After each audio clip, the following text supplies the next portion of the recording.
બંને બને. મારું નામ વિરેશમાં હું પૂજ્ય નાનાભાઈના પૈરેશ. હું કંટાળે કરુણા શ્રી ગ્રામ દક્ષિણામૂર્તિ લોકશાળાના પરિવેશમાં. આજે મેં અમારી સંસ્થા છે ગ્રામ દક્ષિણામૂર્તિ લોકશાળા આંબલાનો પરિચય કરાવ. હું ગ્રામ દક્ષિણામૂર્તિ લોકશાળા આપ સામે નૈતાલી બુનિયાદી કેળવણી વિશે વાત કરું તો નૈતાલીને ગાંધીજીના જીવનની આખરી અને સૌથી મોટી અમૂલ્ય ભેટ છે, જે એમણે 1937માં આપી હતી. પરંતુ બહુ ઓછા લોકો જાણે છે. પૂજ્ય નાનાભાઈ ભટ્ટે 1910માં ભાવનગરમાં નૈતાલીના પીઠો વિદ્યાર્થી ભવનની સ્થાપના કરી ત્યારે જ રોપાયા હતા, જ્યારે ગાંધીજી વિદેશી વકીલા છોડી ભારતમાં આવ્યા પણ ન હતા. આથી આ નૈતાલીના વિચારથી શરૂ થયેલી સંસ્થા સમગ્ર દેશમાં સૌપ્રથમ સ્થપાયેલી બુનિયાદી શાળા છે. આ સંસ્થાને આજે 100 વર્ષ થયા. ત્યારબાદ નાનાભાઈ આંબલા મણાર અને ઉચ્ચ શિક્ષણ માટે લોકભારતી જેવી સંસ્થાઓ નૈતાલીના વિચાર અને ગ્રામાભિમુખ કેળવણીને કેન્દ્રમાં રાખીને શરૂ કરી. ચાલો ત્યારે નાનાભાઈને પૂછીએ કે નાનાભાઈ, તમે ગ્રામ દક્ષિણામૂર્તિ લોકશાળા કયા હેતુ અને કયા ઉદ્દેશથી મારી આ ભૂમિમાં શરૂ કરી? હેતુ તો એક જ, ગ્રામાભિમુખ કેળવણી અને ઉદ્દેશ કહું તો જ્યારે હું ભાવનગર દક્ષિણામૂર્તિ વિદ્યાર્થી ભવનમાં કામ કરતો ત્યારે 1938 વર્ષ જ્યારે મને વિચાર આવ્યો કે આ સાહેબના બાળકોને શિક્ષણ મળે છે અને અભ્યાસની પણ સુવિધા મળે છે, પરંતુ ગામડાના બાળકોનું શું, શિક્ષણનું શું? બસ આ વિચારને સાર્થક કરવા ભાવનગર બધું જ છોડીને મારા આરાધ્ય દેવ દક્ષિણામૂર્તિ દેવની આરાધના કરતા કરતા નીકળી પડ્યો. ફરતા ભાવનગર રાજકોટ હાઈવે પર ભાવનગરથી 35 કિલોમીટર દૂર આ આંબલા ગામની ધરતીને શિક્ષણરૂપી ઘેર કરી ફળદ્રુપ કરવા ગ્રામાભિમુખ કેળવણીની શરૂઆત કરી. એટલે આ સંસ્થાનું નામ ગ્રામ દક્ષિણામૂર્તિ લોકશાળા આંબલા. ગ્રામ એટલે ગામડું, દક્ષિણામૂર્તિ એટલે ભગવાન શંકરનું બાળ સ્વરૂપ અને લોકો માટેની શાળા એટલે લોકશાળા. આજે આ સંસ્થાને 89 વર્ષ થયા છે. સંસ્થાનો ધ્યાનમંત્ર અને મારી સાથે જોડેલ શિક્ષણ કાર્યમાં અન્ય વ્યક્તિઓ વિશે આપ વાત કરો.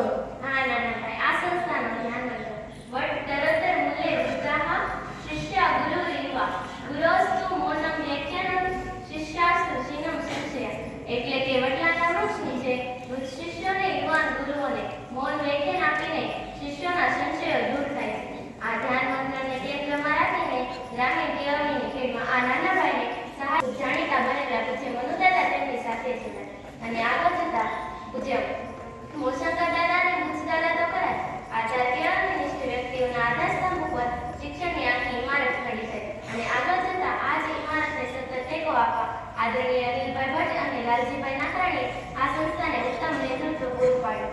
આંબલા સંસ્થાની પ્રેરણા લઈ ગુજરાતની 550 જેટલી ઉત્તર બુનિયાદી શાળાઓ સ્થપાઈ. આ દેશના અનેક મહાનુભાવો જેમ કે મોરારજીભાઈ દેસાઈ, વૈકુંઠભાઈ મહેતા, મન્નન નારાયણ અગ્રવાલ, કૃષ્ણકુમાર સિંહજી, સુગતરામભાઈ દવે વગેરે, જેમાંની 11 શાળાઓ આપણી આજે 59મી એવી શિક્ષણ સજ્જતા સંગોષ્ઠીમાં આપણે આંગણે આવી છે. હે નાનાભાઈ, શિક્ષણ સિવાય ગામડાને કેન્દ્રમાં રાખીને બીજી કઈ કઈ વિદ્યાઓ આપણી સંસ્થામાં શીખવવાનો આગ્રહ હતો? પાઠ્યપુસ્તકનું શિક્ષણ વિદ્યાર્થીઓમાં અન્ય કામોનું શિક્ષણ કાર્ય થાય તે માટે સંસ્થાએ ધૈર્ય અને ગોપાલનને પ્રાધાન્ય આપ્યું છે. સાથે સાથે ગ્રામ્ય વિદ્યા અને ગૃહજીવન વિદ્યાની પણ વિષયની પહેલ કરી છે. સંસ્થાની ખેતીવાડીમાં આંબા, ચીકુ, લીંબુ, બોર અને જમરૂ જેવા બગીચા કરવાનું વિચાર્યું છે. આજે શ્રી કૃષ્ણકુમાર સિંહજીએ આધુનિક ગૌશાળાનો પ્રારંભ થયો. આંબલા સંસ્થાની ગૌશાળાને ઉત્તમ ગીર થયો. વિદેશમાં પણ ગઈ. શિક્ષણ કાર્ય કેવી રીતે આ સંસ્થામાં થાય છે તેના વિશે વાત કરો. માત્ર 8 વિદ્યાર્થીઓથી શરૂ થયેલી આપણી આ લોકશાળા ધોરણ 9 થી 12 માં 225 જેટલા વિદ્યાર્થી ભાઈઓ બહેનો છે. છાત્રાલય અને સમૂહ જીવનથી કેળવણી પામે છે. દરરોજ 8 વર્ગોનું વર્ગખંડમાં શિક્ષણ કાર્ય ઉપરાંત રોજ 1.5 કલાક ઉદ્યોગ કાર્ય પણ કરે છે. સાથે સાથે ચિત્ર, સંગીત, વાદ્ય વગાડવા અને ગૃહ વિજ્ઞાનમાંથી ભરત ગૂંથણ કરવું, રસોઈ બનાવવી વગેરે થકી શિક્ષણ કાર્ય પ્રાપ્ત થાય છે. આ ઉપરાંત 2023માં સ્વનિર્ભર મોજેલી પ્રાથમિક શાળા પ્રથમ 3 વિદ્યાર્થીઓથી શરૂ થયેલી આ શાળા હાલમાં 75 જેટલા વિદ્યાર્થીઓ છાત્રાલયમાં પ્રાથમિક શિક્ષણ અનેક રીતે મેળવી શકે છે. બાળકોમાં રમતગમત, સાંસ્કૃતિક રાસ ગરબા, જિલ્લા લેવલથી લઈને નેશનલ લેવલ સુધી પણ પ્રદર્શન કરી અને સિદ્ધિ મેળવી. સહઅભ્યાસ પ્રવૃત્તિ અને સહશિક્ષણ વિશે વાત કરશો? આ કેમ નહીં, આપણે આ લોકશાળામાં અદ્યતન પુસ્તકાલય છે જેનો ઉપયોગ વિદ્યાર્થીઓ ઇતર વાંચન માટે કરે છે. સરસ કોમ્પ્યુટર લેબ, પ્રયોગશાળામાં જોડાય છે. આ ઉપરાંત ખજાનાની શોધ, આનંદ બજાર, ભોજન, મહાભોજન, વર્ષા સ્નાન અને ગૌપૂજન જેવા 41 કાર્યક્રમ વગેરે પ્રવૃત્તિઓમાં ભાઈઓ બહેનો સાથે રહીને કાર્ય કરે છે અને કેળવણી પામે છે. ગયા વર્ષ 90 વિદ્યાર્થીઓ દક્ષિણ ભારતના પ્રવાસે જઈ આવ્યા અને હાલમાં ધોરણ 9ના વિદ્યાર્થીઓ વેળાવદર રાષ્ટ્રીય ઉદ્યાન અને ધોરણ 10ના વિદ્યાર્થીઓ બથેશ્વર 3 દિવસ ગીરમાં પ્રકૃતિ શિબિર કરી આવે. આમ વર્ષ દરમિયાન 40 થી 45 શૈક્ષણિક પ્રવૃત્તિઓ ભાઈઓ બહેનો સાથે રહીને કાર્ય કરે છે. તે સહશિક્ષણની સાર્થકતા છે.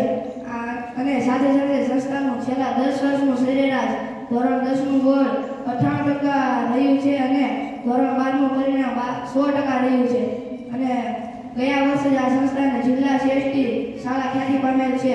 અને મારે એ પણ કબૂલ કરવું જોઈએ કે મેં અનેક પડકારોનો સામનો કર્યો છે. જેમ કે શરૂઆતમાં 8 વિદ્યાર્થી શરૂ કર્યું, જેમ ગામડાના પ્રશ્નો, અંધશ્રદ્ધા, દુશ્મનો, વહેમો સામનો કર્યો, પણ બધું જ દક્ષિણામૂર્તિ દેવ પર શ્રદ્ધા રાખી મારું કામ શરૂ રાખ્યું.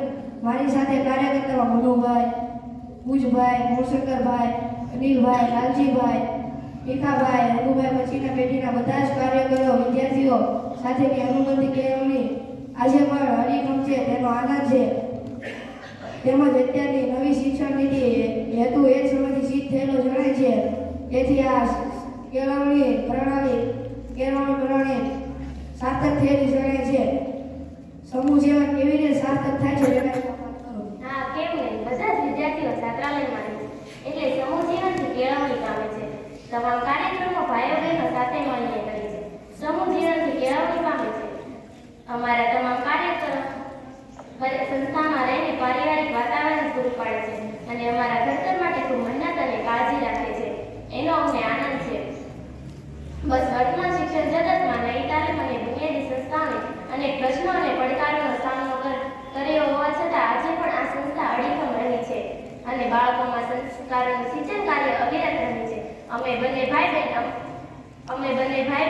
અમારી કાલીગેરી ભાષામાં અહીં અમારી સંસ્થાનો પરિચય તમારી સમક્ષ રજૂ કર્યો.